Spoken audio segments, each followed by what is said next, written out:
तो पुण्यात्माओं, दृढ़ रहोगे तो रोग भी कटेगा, ऐसा जीवन में मोक्ष होगा। और कारण यह है कि अभी हमारी संख्या कम है, काल से प्रेरित, अज्ञान से प्रेरित जनता घनी है, वो आपके नामों को खंडित करवाए बिना छोड़ती नहीं। लेकिन फिर भी दास की कोशिश है कि ज्ञान इतना दृढ़ कर दूं आपको कि डगमग ना हो सको, तो जल्दी काम बन जाएगा।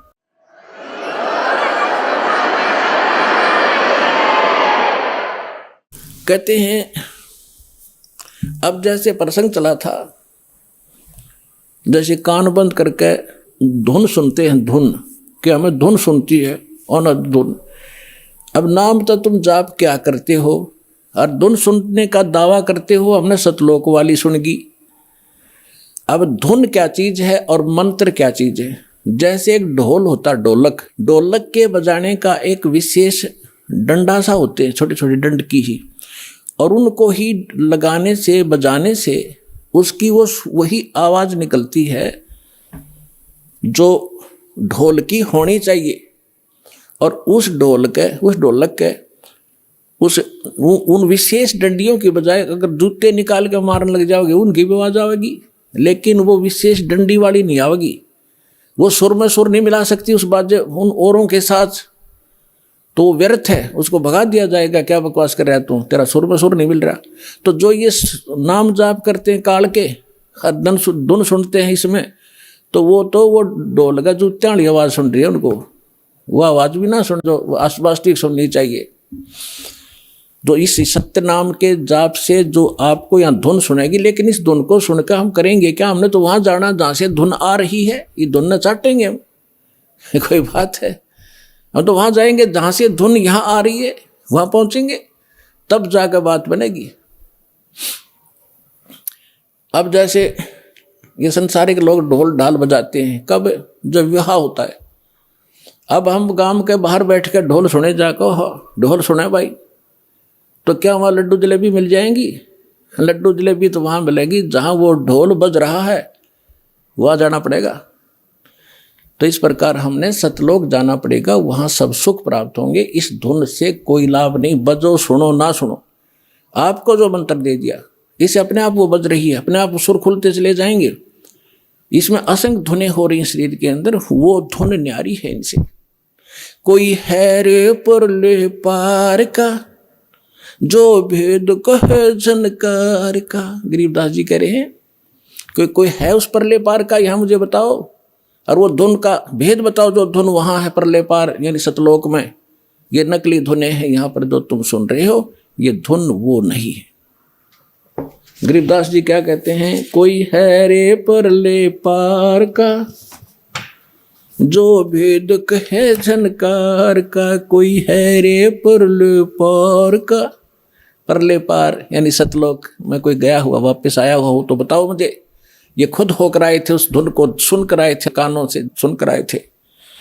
कोई है रे परले पार का, जो भेद कहे झनकार का। झन मानुष, झनकार मानुष धुन का।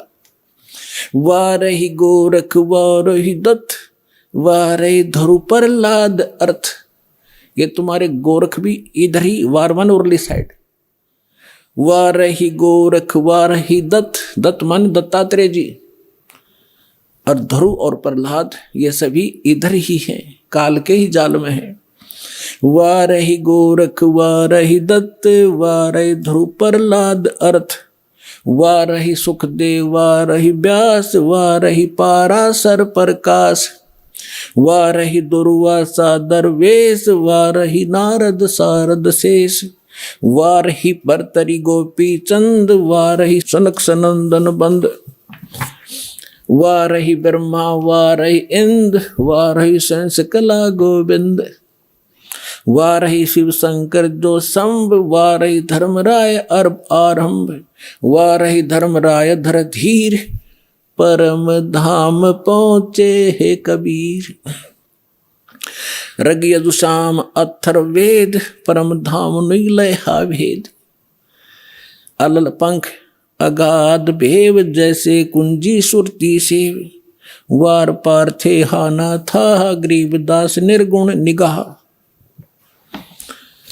अब क्या बताते हैं आदरणीय गरीबदास साहिब जी, परमात्मा से परिचित होकर सतलोक में वो धुन सुनकर वापस आए तो वो कह रहे हैं, कोई है रे परले पार का जो भेद कह उस दनकार का। वार ही गोरख, वार ही माने उरले तरफ, वार ही गोरख, वार ही दत्तात्रेय, और वार ही ध्रुव प्रहलाद, वार ही सुखदेव, वार ही व्यास, और वार ही पाराशर प्रकाश। पाराशर प्रकाश माने जो पाराशर जी ने एक पुराण लिखी है उसको पाराशर का ज्ञान बताते। यानी इन पुराणों के और वेदों के सबके राइटर हैं कौन? व्यास जी।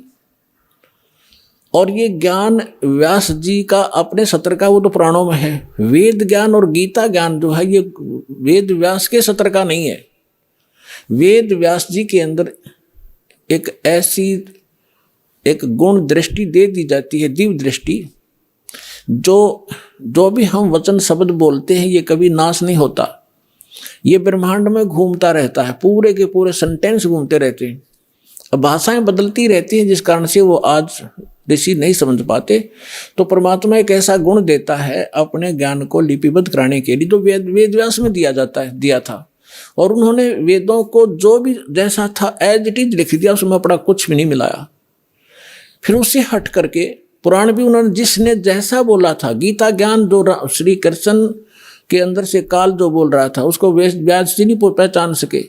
श्री कृष्ण में जो काल बोल रहा था, श्री कृष्ण के शरीर का प्रयोग करके जो वार्ता अर्जुन और उस श्री कृष्ण के मुख से बोल रहे उस ज्ञान की हुई थी, वह जो भी थी एज इट इज लिख दी उसने।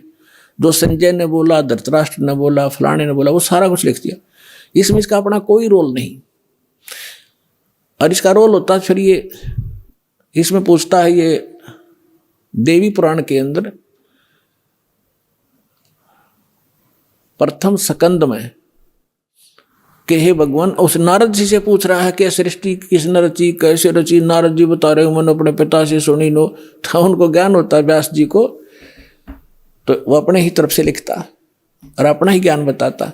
तो यहाँ कहने का भाव ये है कि ये चारों वेद जो हैं ये इनके अंदर परमात्मा परम धाम का पाने का ज्ञान नहीं है, उस परमात्मा की महिमा अवश्य लिखी है। तो इसके लिए क्या बता रहे हैं? धर्मराज दरबार में देई कबीर तलाक, मेरे भूले चूके हंस को तू पकड़िए मत जाके। आदरणीय गरीबदास साहिब जी 10 वर्ष के बालक थे, अपने ही खेतों में अपने ही गऊओं को चरा रहे थे। उसके साथ और भी बहुत से उनके कुछ नौकर, क्योंकि गरीबदास जी के जो पिताजी थे बहुत बड़े किसान थे, लगभग 1300-1400 एकड़ जमीन थी। वो अपने ही खेतों में लगभग 100-150 गऊओं को चरा रहे थे। और भी गांव के कुछ निर्धन व्यक्ति अपने गऊओं को भी उन्हीं के खेतों में हरी चराया करते थे, वो वहाँ पाली गवाले थे। तो सतलोक से परमात्मा आए एक जिंदा महात्मा के रूप में, और उस गरीबदास जी को वहाँ एक कुंवारी गाय का दूध निकाला। परमात्मा ने कुंवारी गाय का दूध पिया, गरीबदास जी को मंत्र दिया प्रथम और वो दूध पिलाया।